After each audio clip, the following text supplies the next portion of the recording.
Hello, and we're back. Part 2 of Rythian's little look at gameplay. Hon, and just us all chatting away about the game. I'm with Simon, hello, and Rythian, hello. Of course. So here you are, playing Nighthound, killing loads of creeps. They're actually just killing you, which is ideal. And now you're trapped in them, and you just cast some terrible spell there. This is a disaster. What's going on here? The beauty of Nighthound is that even if you're in problem, if you just stop attacking, sooner or later you'll be stealthed and you can just run away. But my farming is getting a little bit better. Like I said earlier game, I was too much. Oh, I gotta kill heroes. Nighthound. Yeah, let's not get on this again. Night Ricky Maru Hound. I called you on it. Wow. He's so similar. He looks and feels like exactly the same, doesn't he? Yeah.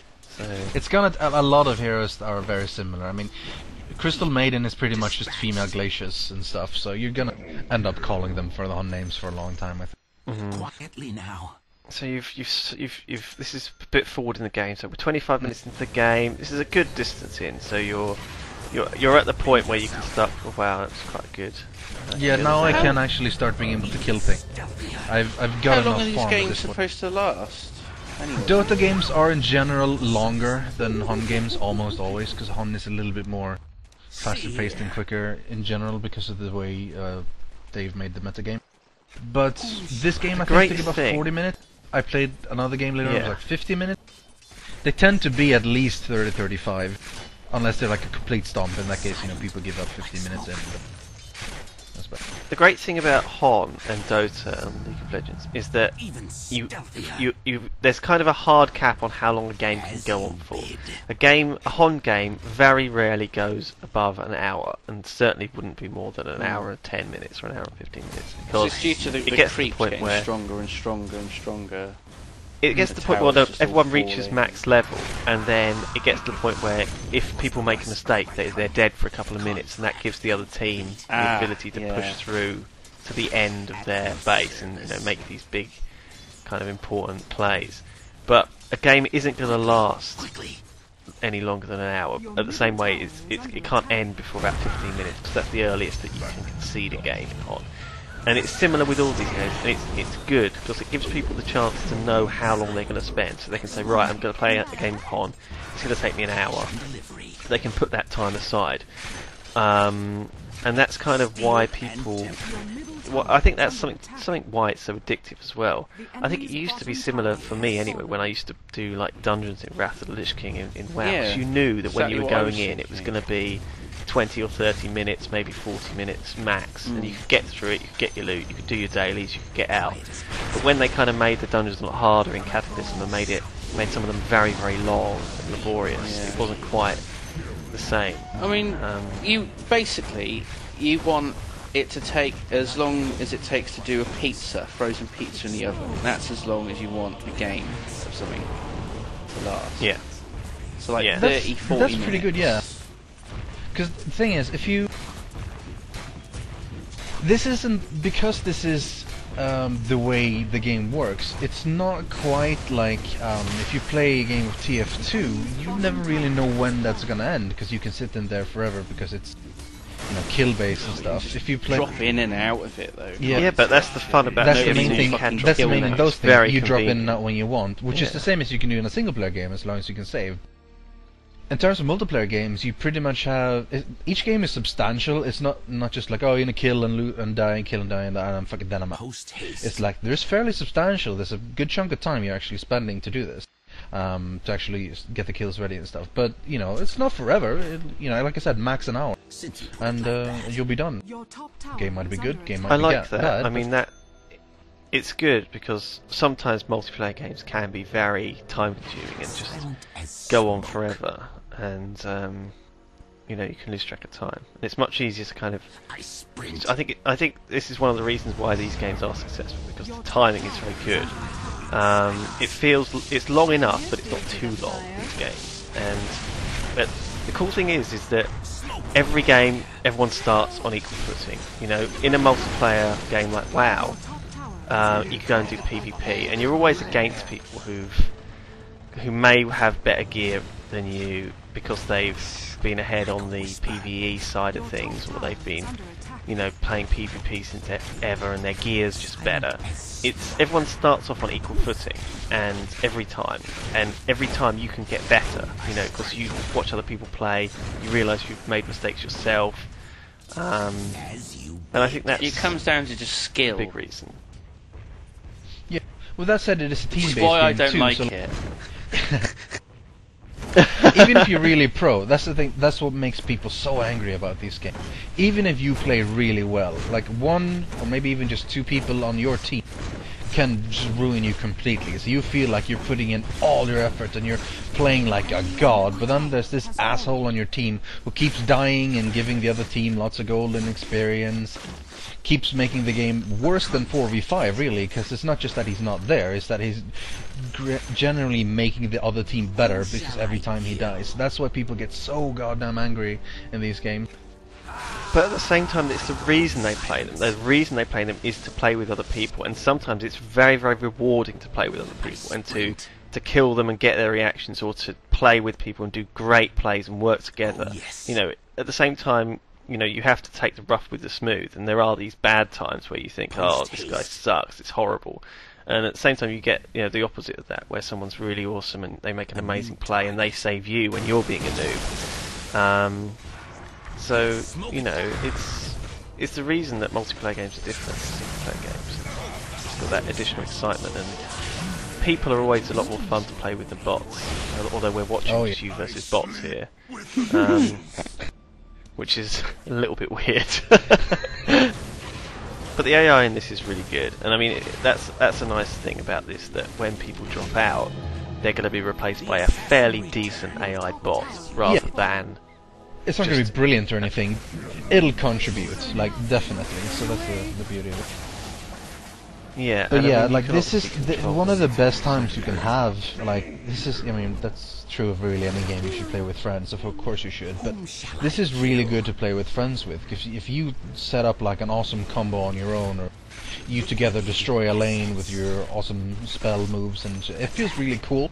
You feel like you're really proud of each other, and you keep like, yeah, good job, man. Yeah, you too. Yeah, we totally owe them. Yeah, you know, it's good. On the other hand, if your friend starts fucking up, you get really angry at him. So, yeah. Nah, it's really good. It's one of the really good genres. I kind of picture that it was a bit like Top Gun, in which, you know, there's oiled men just sort of hugging each other, Iceman and congratulating each other. Good job, man. Yeah, you too, man. Yeah, we're killing them. Yeah. You were great out there, man. No, you were great. Oh, come here. We were both great. Come here. Come here. Beard on beard. Lovely. So this is the mid game, getting on towards the. We're closing in on end game. Like, I'm level 18. Generally, it's considered when average hero level is like over 16, which means everyone has the level 3 ultimate. Or really, the only thing you get from levels at this point is your stats. That's pretty much considered end game. This is where the real thing starts happening. You shouldn't really be walking around alone at all anymore. You should be trying to push and end the game, or wait for them to push and make a mistake and turn it around or whatever. I mean, there's three sort of phases. I mean, the first phase is when you're trying to get to level 6 and get your ultimate, at which point things start becoming very different. You know, once heroes have their ultimate ability, they're much more powerful, and that's why people sort of stay in lanes pre-level 6. After that, you tend to see the sort of mid-game, you know, where people gank each other, and so the mid players will tend to try and go to the lanes and gank, and people start moving around. Sometimes that sort of laning phase does go on a little bit beyond that sort of time, but really, once the ganking starts kicking off, people get very confused, and there's just running around the map trying to sort of gain advantage. And certain heroes really excel in the mid game and really are the kings of ganking. And then there's the end game heroes who really, if the game lasts that long, they really come into their own. And you know, if a team has a very powerful end game hero, the onus is on the other team to end the game in the mid game. You know, before that hero can really come into dominance, because sometimes there's very little you can do about it if you let a hero, you know, that is a hard carry get to end game and become, you know, very powerful. And Riki, Yeah, Rikimaru is a good example of that, actually. Very good example. As we saw, this like early game wasn't going very well for me at all. I was on like 0 kills, 3 deaths. I was playing it wrong. But once I started farming, the other lanes just held their own. Gradually, I just got 1 or 2 good items. Right now, I have like Sanjin Yasha and the Vladimir Skull and the Power Trap. Nothing huge items by any means, but like because of the way the hero works, his good agility scaling and the backstab damage, I'm doing tons of damage now. I leap onto some of their casters, drop down a smoke bomb, suddenly they're silenced, and then I like 3-shot them more or less. And this is really what ends up. I mean, the key with you is items. I mean, for people who don't know, I mean these 2 items you've got, the Abyssal Skull or whatever it is it's basically a life drain item, but it kind of provides an aura for your team, so they all get a bit of life drain too. I assume it's the same. Yeah. And the other one is like a Frostburn, which basically means it's got 2 abilities. It's made up of 2 weapons, effectively, which you have to buy separately and then combine. And one of them is a movement slow, so it stops people from getting away from you, which is pretty key. And the other one is actually a speed boost. So with the speed boost plus the movement slow, that's a pretty nasty item. And if people do run away a lot in these games, the people dynamically move away quickly, so you having the ability to slow them and also be quick, and then hold your own in a fight with the life drain is massively advantageous for your playstyle. They can't really escape me now because first I move fast with the item, then they get bot. Yeah, That's crazy. She's really shouting a lot. They're in 3 different lanes. What's going on?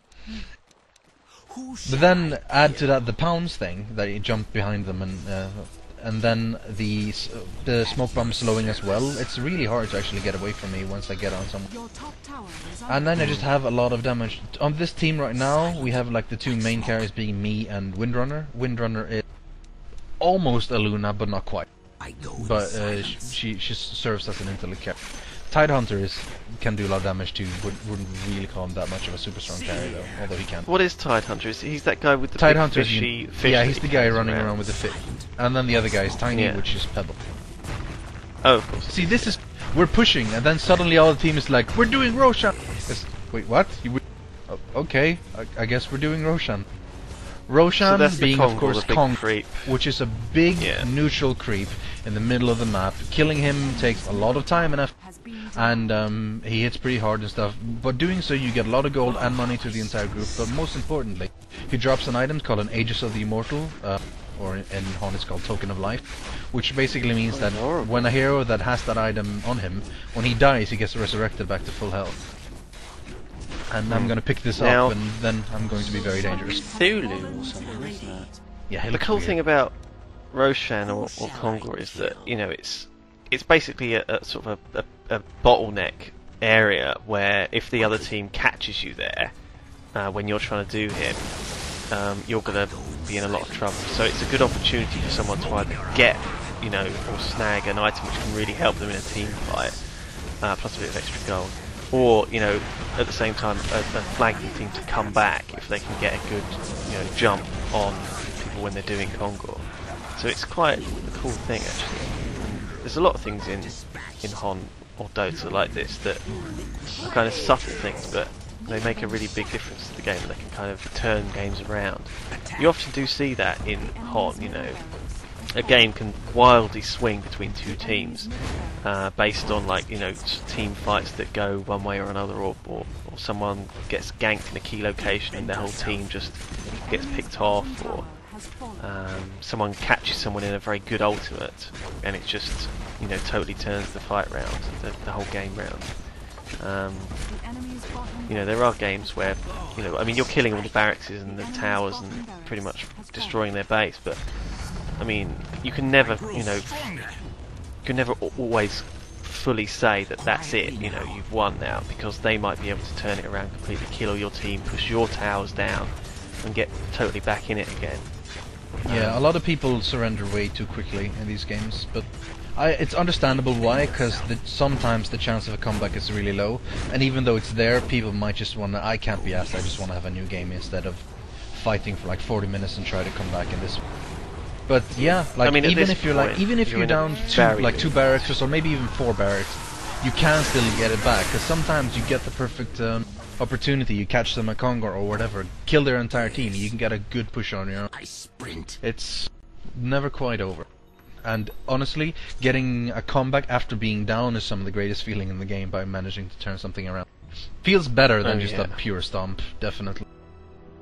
And it is very possible to do in some of these kind of genres of game. I think it's much more difficult to do in the conventional modes, the normal modes where you lose gold when you die. But we sometimes play casual on Heroes of New Earth, and when you don't lose gold when you die, and in that case, it can sometimes feel a bit kind of imbalanced when a team does come back, and because they've stacked a lot of hard carries, just have to stay alive, long enough to come back. I think we played a game yesterday where, we basically, I think we were a man down, but because we had hard carries, we just sort of survived. Oh wow, there we go. So you won. Yay! And the whole base got thrown into a crater of lava. That's quite cool. It's beautiful, isn't it? What a lovely animation. Radiant victory. Oh my god, you out-leveled them badly, didn't you? Level 24. Yeah. You really farmed up. Towards the end, that's what happens in hard carries. They keep staying alive and getting so many kills on their own, so they just skyrocket. What was that message you left at the end there? GGW. Good game, well played. You should be polite even to boss. Wow. Yeah. It's the attitude. Yeah, good attitude, man. Good attitude. Nice. So thank you everyone for watching. See you later, guys. Bye. Goodbye.